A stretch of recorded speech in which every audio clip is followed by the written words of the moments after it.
everyone, this is Aaron Pitch from ATF Gaming, and welcome back to the ATF Weekly NASCAR Review. This week we had a triple header at Atlanta, so we'll go in chronological order. We start with the Xfinity race. Christopher Bell qualified on pole, Joey Logano second, John Hunter Nemechek in his first Xfinity race qualified third, Cole Custer fourth, Kevin Harvick fifth. I will be honest, I missed the first half of the race. I had a lot of things to do, and they ran a little long, we'll just say that. So I missed the first half of the race, but it seems like from what I've read and watched, the only interesting thing that happened was Elliott Sadler and John Hunter Nemechek got into each other. They both saved it for the most part, but Cole Custer got caught up into it, hit the wall hard. His day was done. And really, that was the only wreck in this entire race. Really, this entire weekend was wreck-free besides that one incident. So, I'm very surprised by that. But, basically, the only other thing that I saw as far as the NASCAR people tweeting was apparently there was somebody's tire blew, caused a debris, and NASCAR didn't call it right away. It took them a while to call it. It was towards the end of stage one, so that's the only other thing I saw that was interesting. But Kevin Harvick won the first stage, Christopher Bell was second, Ryan Reed third, Joey Logano fourth, and Tyler Reddick fifth, coming off of his win at Daytona. Nothing happened in the second stage. Kevin Harvick won, Christopher Bell second, Logano third, Sadler fourth, and Reddick fifth again. And really, nothing happened in the last stage either. Harvick won. Kevin Harvick won. He dominated the entire race pretty much. Joey Logano, another Cup guy, was running second and third-ish for the majority of the race. He finished second. Christopher Bell finished third. John Hunter Nemechek and Elliott Sadler both rebound from that earlier incident to finish fourth and fifth. But really, it was a boring race. And Harvick dominated, so again, we got to kind of go back to this discussion of bushwhackers. They've limited them down pretty well, so I think we're at a point where we shouldn't be complaining about it anymore. But it's still, when it happens, it's a little frustrating because, Christopher Bell was easily the best Xfinity guy. He probably deserved to win. But it is what it is, especially with sponsorship the way it is these days, with NASCAR being such a sponsorship-driven sport. You really do have to have some of those Cup guys in there to make these Xfinity teams run a full season. So it's understandable. It's frustrating when it happens for all of us, and I know a lot of you don't like it. They say Cup drivers should not be in the Xfinity Series or the Truck Series, etc. But that's just going to happen at this rate with sponsorship. It's going to happen. But that was the Xfinity race. What? Two-minute review of the Xfinity race. Truck race, not much longer, honestly. I found it interesting with the Xfinity race first instead of the truck race. Usually the truck race is either the night before, or the truck race is in the afternoon. Xfinity race is at night. But they were both in the afternoon, and truck race was right after the Xfinity race. So it was like a half-hour break. So that was a little different. I noticed that. Kyle Busch. Here we go again with the bushwhackers. If you don't understand that reference, bushwhackers goes back to when Busch Beer sponsored what is now the Xfinity Series, the second-tier series. And there was always people like Mark Martin, who was the big prominent one back then, who would always come in and win all the Xfinity races, Busch races back then. So that's where that term came from. And now it kind of continues in a weird way because Kyle Busch has been the number one bushwhacker. So the origins is not from Kyle Busch, but it works with the fact that he is now the most prominent bushwhacker. But he was on the pole for the truck race. Matt Crafton, Noah Gragson, Spencer Davis, and Justin Haley are top five. Good qualifying effort for Davis and Haley. Davis, we had a little talk about him last week. He shoved Gilliland a little too hard, so we saw some inexperience there, but he had a good qualifying effort.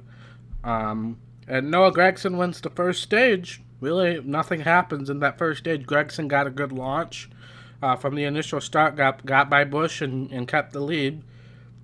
Matt Crafton also got around Kyle Busch. He finished second, Busch third. Brett Moffitt finished fourth, and then Jesse Little.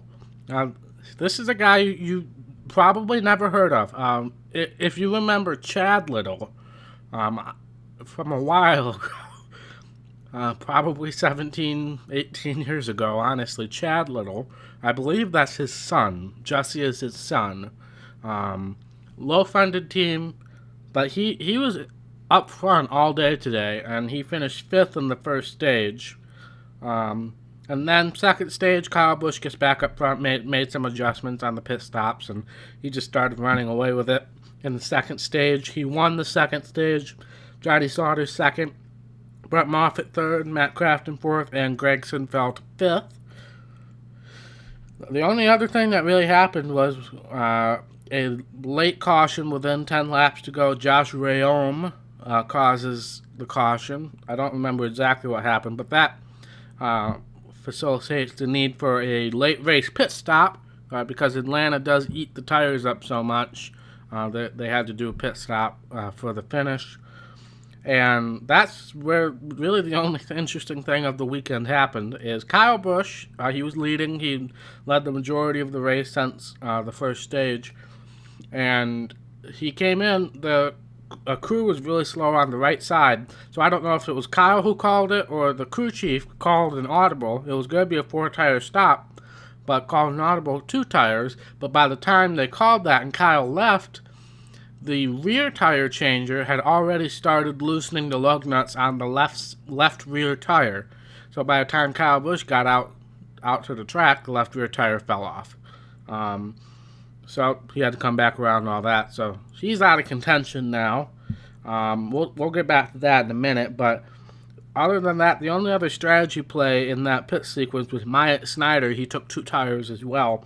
So he starts on the lead. And he got a really bad start, as you would expect with somebody only on 2 tires. Brett Moffitt started third. Johnny Sauter started second. Brett Moffitt started third. And some might say Moffitt may have started passing him below the start-finish line. I don't agree with that assessment, but I'm just relaying what some people said. But basically made it 3 wide almost instantly with Snider and Sauter, and he stuck it to the bottom in turn 1 and just drove away. Sauter and some of the other people kept fighting in the background, but Moffitt ran away with it, and he ended up winning for his second career win. First for Shiki Hattori, first win for that team, period. So good for them. I'm very happy they won. They're a deserving team, a startup team. Last year really being their first full season, so good for them. So Moffitt won. Noah Gragson did finish second. Johnny Sauter third. Ben Rhodes fourth. And Matt Crafton fifth. So now let's go back to the Kyle Busch incident. The people pitting Kyle Busch's car was kind of a mishmash of people from different Cup Series teams. And in mainly last year, when there was an issue with lug nuts not being secured and tires falling off after pit stops, there's been suspensions for the tire changer and crew chief and possibly even the jackman, depending on the circumstance. And so the 2 people who are in the most danger of possibly getting a suspension, the tire changer is a tire changer for Kurt Busch's Cup Series team. And the jackman, also possibly suspension eligible, is the jackman for Clint Boyer's car. So Kyle Busch kind of had a mishmash of Stuart Haas crew members.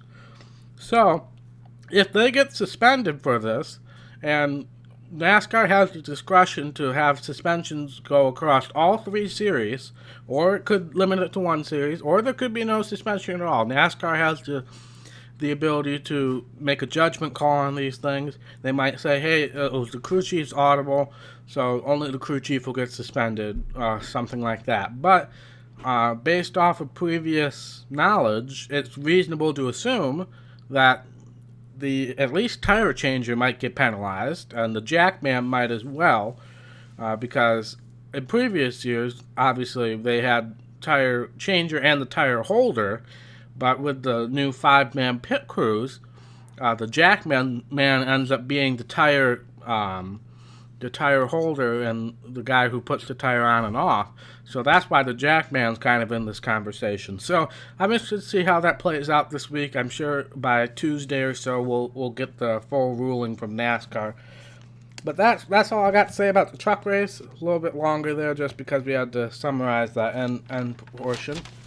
Now on to the Cup race. There was concern all week really about rain on Sunday. And the rain did come. They moved up the start time on Saturday from 2 o'clock to 1 o'clock, but that didn't really matter because it rained pretty much all morning at Atlanta, and they didn't get the race started until 3:30. But no weather concerns really for the entire rest of the race. There was some discussion after the race became official in stage 2 of whether there'd be a pop-up shower or something, but really for the most part there was not any more weather discussions after they started the race, so that's good. Kyle Busch was on pole. Ryan Newman qualified second, good qualifying effort for him. Kevin Harvick third, Daniel Suarez fourth, another good qualifying effort for him, and Brad Keselowski fifth. And on the initial start, Ryan Newman took the lead. He pulled away for a little while, and then I guess he just used his tires up a lot quicker than everybody else because he started falling back. Kyle Busch took the lead for a couple laps, and then Kevin Harvick took the lead right before the competition caution at lap 30. Usually NASCAR throws a competition caution when they've had rain before the race or the day before even. So they had a lap 30 competition caution.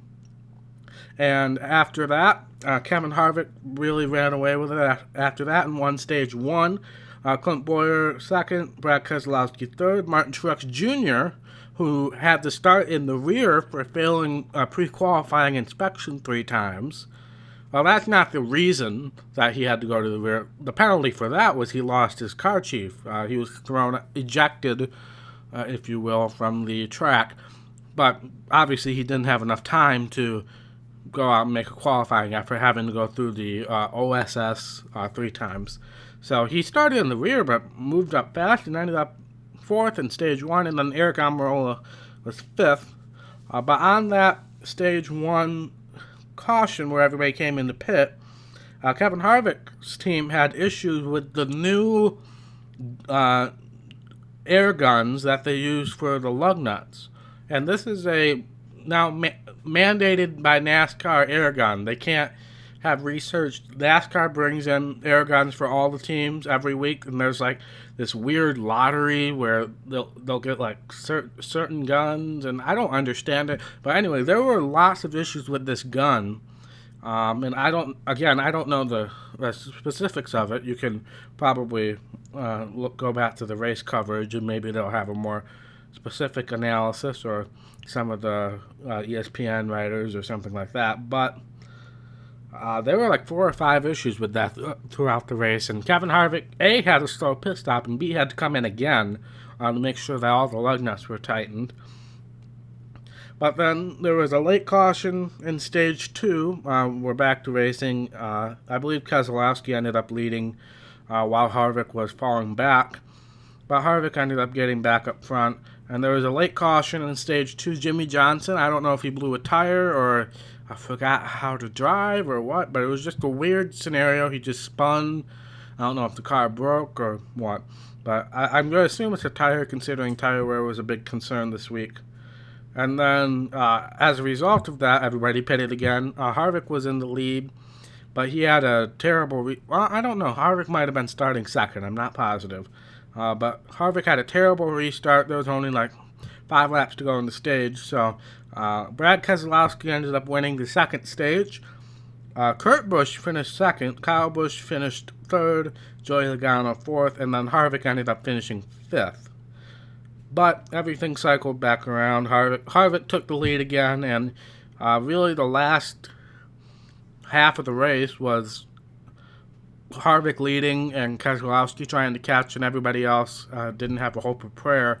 The only really interesting things was Denny Hamlin and Joey Logano started going on an alternate strategy where they were trying to go longer, more towards the limits of the fuel run instead of short pitting for tires, because the tires the fall off is really bad. So when Larry Mack has his keys to the race or whatever, they had the fuel window was like 46 to 52 laps or something, but the tire window was only like 38 to 40 laps. So most teams went with the tire wear window and pitted to that, but Hamlin and Logano went towards the end of the fuel run, so they only had to make 2 pit stops, where everybody else had to make 3 pit stops. But it really kind of backfired. If the race had gone green to the end, it really would have backfired, because by the time they made their last pit stop, Harvick had already passed them. So it really wouldn't have made much of a difference, honestly. But there was a caution with 30-ish to go. Trevor Bayne had a huge engine catastrophe. It was, I've never seen so much smoke go across the track for an engine. And in the midst of all that, Darrell Wallace Jr. and Ricky Stenhouse collided. Nobody could see anything. So that kind of brings an end to Darrell Wallace's day. Unfortunately, Stenhouse, I think, kept going, but so that caused a late caution. That kind of saved Hamlin and Logano from their strategy that was going to end badly. But Harvick ran away with the restart, and Kevin Harvick won the race. After the race, he did his Dale Earnhardt salute with the 3 fingers, because if you remember, the Fox coverage mentioned this a million times, but Kevin Harvick's first win was when he took over for Dale Earnhardt at Atlanta. I believe it was his second race that he took over for him. He won that race in 2001, and he did the 3 salute while he was burning out, and he did a similar thing. Harvick has really dominated Atlanta the last 5 years or so, but there's always been something that messes him up, and he hasn't won at Atlanta since that win in 2001, so 17 years, and he finally won again. He dominated the race. He led almost 200 of I don't know, it was like 300 laps or something, I don't know. But he won. Brad Keselowski finished second. Clint Bowyer finished third. Good finish for him. Hamlin finished fourth, so the caution saved him from what was probably going to be a bad finish. And Martin Truex Jr., after everything, finished fifth. So that's really all I got for this week. Next week is Las Vegas. I don't know if it's a triple header or if it's just Xfinity and Cup. But we'll find out next week. Thank you guys so much for watching. If you like this video, be sure to hit that thumbs up button. And if you want to see more content from ATF Gaming, be sure to hit that red subscribe button and click the little notification bell so you get a notification every single time I post a video. And I will see you in the next episode. Bye.